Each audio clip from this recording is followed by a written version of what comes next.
Bonjour à tous, bonsoir à tous, les Marseillais, les Marseillaises, c'est Franky Foot, j'espère que vous allez bien. On se retrouve ce soir pour un petit JT Actu OM, tranquillement. On va revenir sur cette victoire face à Monaco, tranquillement. Donc installez-vous, supporters marseillais, supportrices marseillaises.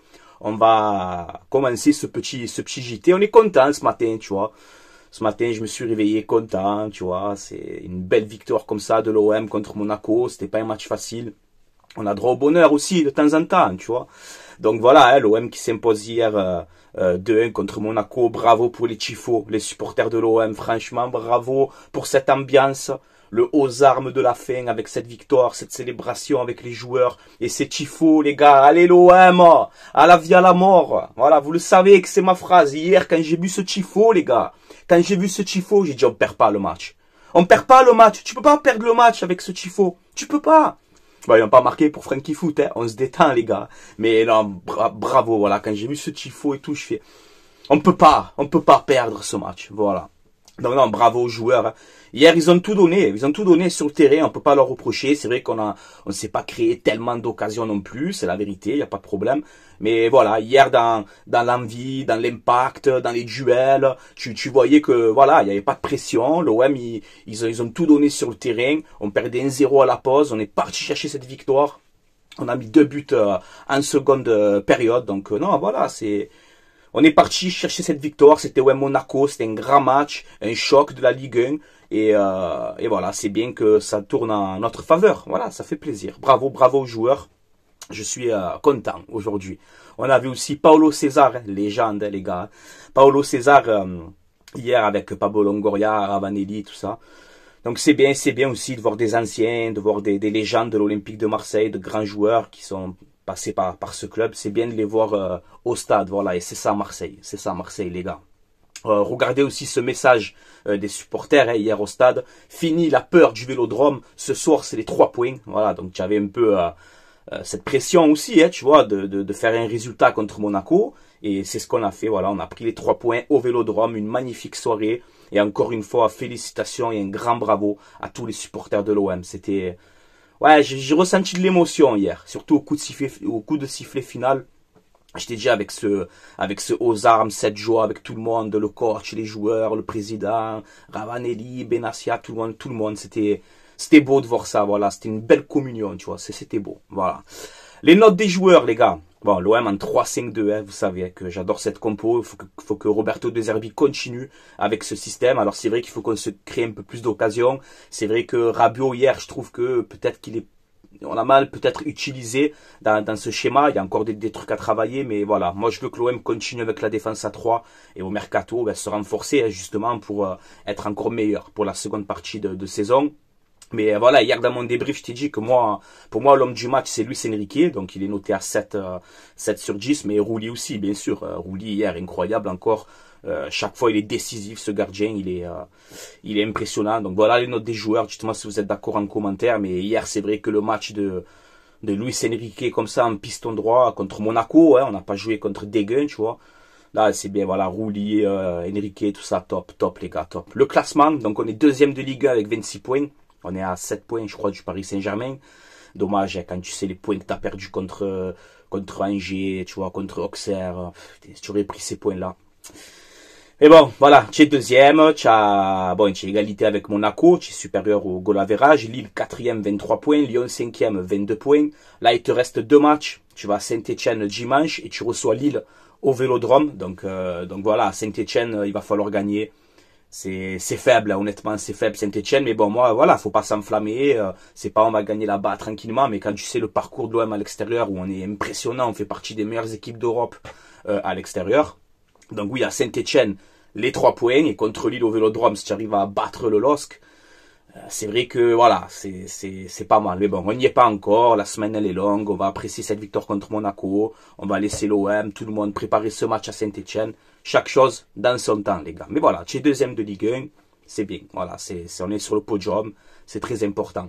L'OM, alors une petite stat aussi, hein, l'OM est l'équipe ayant marqué le plus de buts dans le premier quart d'heure de la seconde période. Hier, encore, 2 buts à la 53e, et bon, après, c'est en fin de match. Mais voilà, on a mis 8 buts dans le premier quart d'heure de la seconde période. Donc, ça aussi, c'est une stat à prendre en compte, tu vois.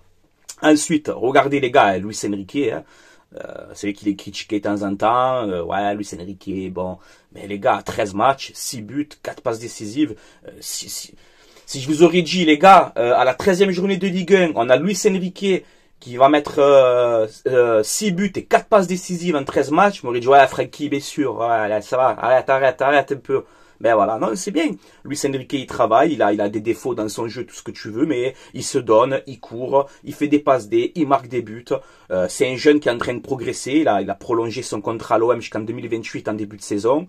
Et il avait dit cette phrase, je vais montrer au club que on m'a pas prolongé pour rien. Voilà, et en tout cas, on peut pas lui reprocher. Il travaille, il triche pas sur le terrain. Donc moi, je suis content pour toi, Luis Enrique, et continue comme ça. Et je pense qu'un Luis Enrique comme ça dans des schémas à 5 derrière, enfin à 3 quand on a le ballon et à 5 quand on défend, mais un Luis Enrique en piston droit, en piston gauche et tout, ben ça fait le taf les gars, ça fait le taf. Hier il a bien défendu, il a beaucoup aidé Murillo, non voilà, franchement c'est bravo Luis Enrique. Rulli aussi, encore une fois, comme je t'ai dit, énorme hier, un gardien incroyable. Est-ce que c'est le meilleur gardien de Ligue 1 actuellement? Bon, moi je suis supporter de l'OM, mais je vais te dire que oui. C'est vrai que Rulli, franchement, hier, il est encore décisif, il fait les parades quand il faut. Voilà, ça sert. C'est vrai que c'est pas pour critiquer Paul Lopez, mais si tu avais Paul Lopez cette saison, tu serais pas deuxième de Ligue 1. Hein. Rulli, il est incroyable et je tiens à le féliciter. Voilà, pour moi, c'est le meilleur gardien de Ligue 1 actuellement. Il y a aucun débat. Voilà. Regardez cette stat aussi sur Mason Greenwood, incroyable les gars. Greenwood devient le premier joueur de l'OM à marquer 9 buts en 13 matchs. Hier il a mis le penalty, il a très bien tiré, parfait, voilà, parfait, c'était magnifique. Mais voilà les gars, 9 buts en 13 matchs pour Mason Greenwood, hein. Il fait sa saison, il n'y a rien à dire. Et c'était plus arrivé depuis Sonny Anderson en 1994 avec 12 buts. Donc tu vois, la saison qui est en train de faire Greenwood, elle est incroyable aussi, même si hier, c'était pas un grand Greenwood non plus, tu vois, il a perdu beaucoup de ballons, c'est vrai, mais voilà, il est décisif, il transforme le péno avec sang-froid dans un stade bouillant, il t'offre la victoire, voilà, il te fait 2-3 frappes à un moment aussi, donc quoi qu'il arrive, quand il touche le ballon, quand il se met dans le sens du jeu, il y a danger avec lui, c'est un excellent joueur, voilà, il a des stats incroyables aussi. Regardez aussi, hein, cette saison, malgré tout, hein, on fait 4 victoires sur 5 face aux gros de Ligue 1. Et ça, les gars, ça faisait combien de temps qu'on avait du mal à gagner contre les gros clubs de Ligue 1. Et là, cette saison, on peut voir que c'est 4 victoires sur 5. On a battu Nice, on a battu Lyon, on a battu Lens, on a battu Monaco.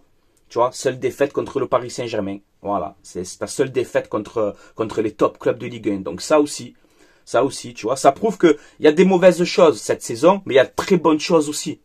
Tu vois, et De Zerbi, il est là depuis cet été, tu vois, c'est pour ça, il faut le laisser travailler, le laisser continuer, tranquillement, il faut le laisser. Ça, c'est une bonne stat, tu vois, tu t'en sors aujourd'hui face au gros de Ligue 1, et ça faisait longtemps qu'on n'avait pas des stats comme ça, les gars.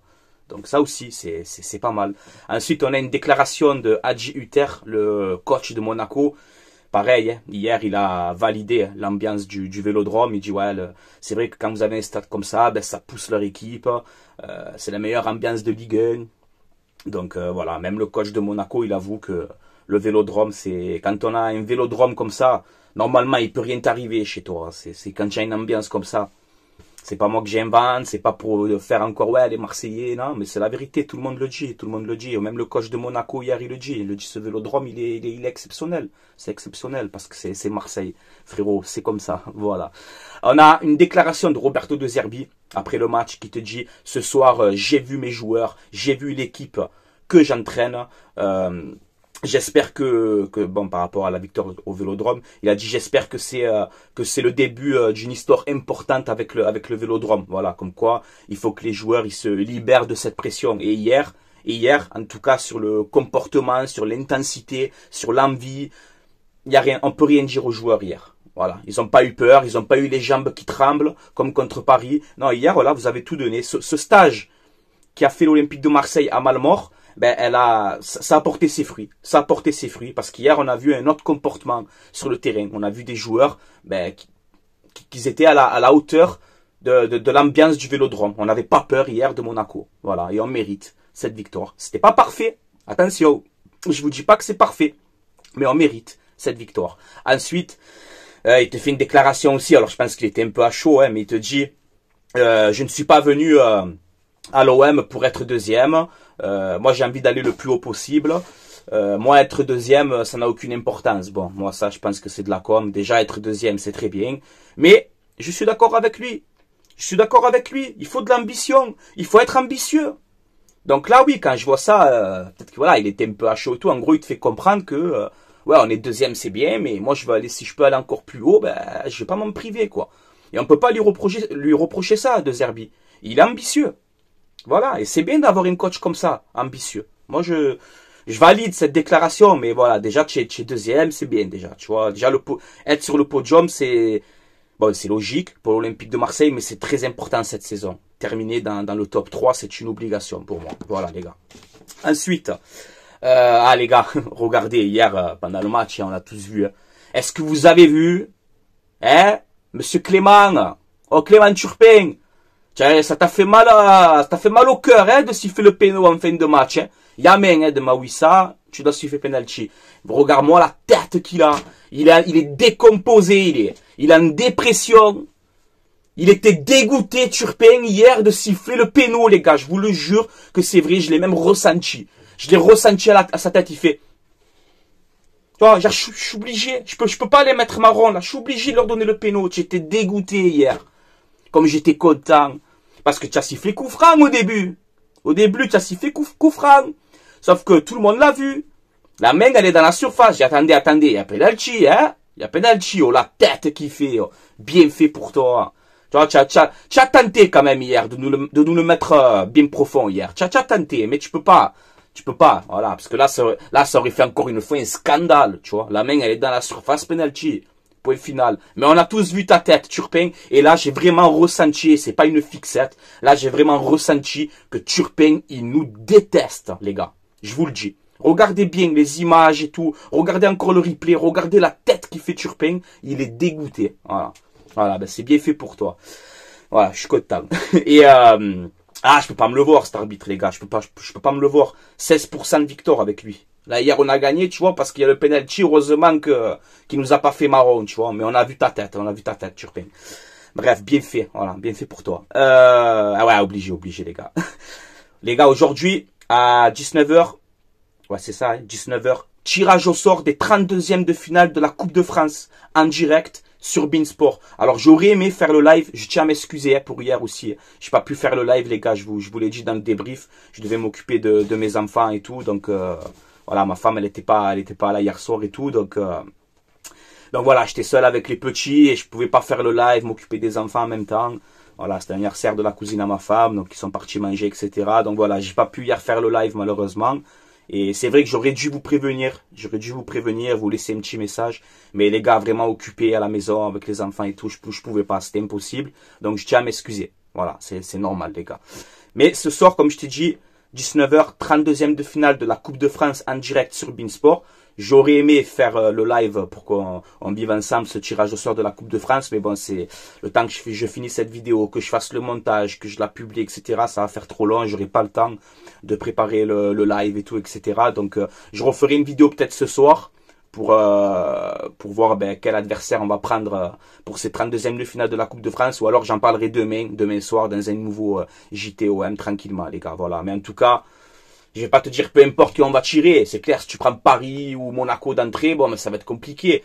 Mais limite, on s'en fout, tu vois. La Coupe de France, il faut vraiment en faire un objectif. Et je vais te dire, peu importe l'adversaire, il va falloir gagner. Il va falloir passer ses tours. Et la Coupe de France, c'est vraiment un objectif aussi cette saison. Mais pire que les saisons précédentes.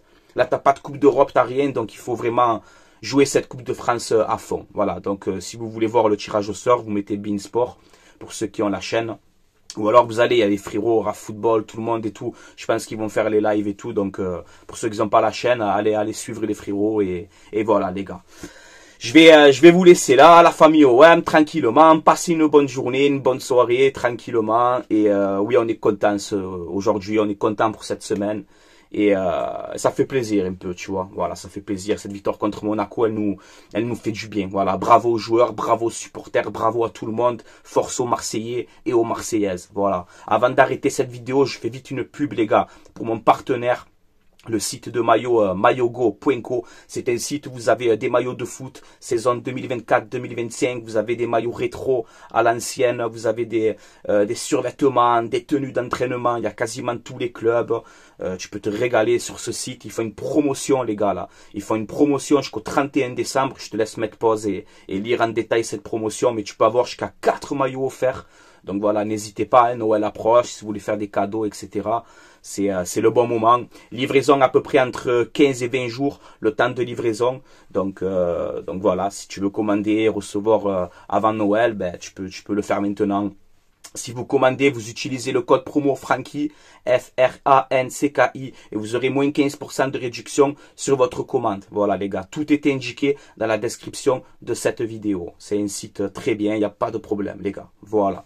Allez, je vous laisse là, portez-vous bien, force et honneur aux Marseillais et aux Marseillaises. Allez l'OM les gars, à la vie à la mort, comme d'habitude. Merci pour ce tifo hier. Merci pour ce tifo, c'était magnifique. Respect aux supporters et à ce vélodrome hier, c'était incroyable. Bravo aux joueurs, bravo à tout le monde. Ce soir, on est fiers d'être Marseillais. Ciao, ciao tout le monde.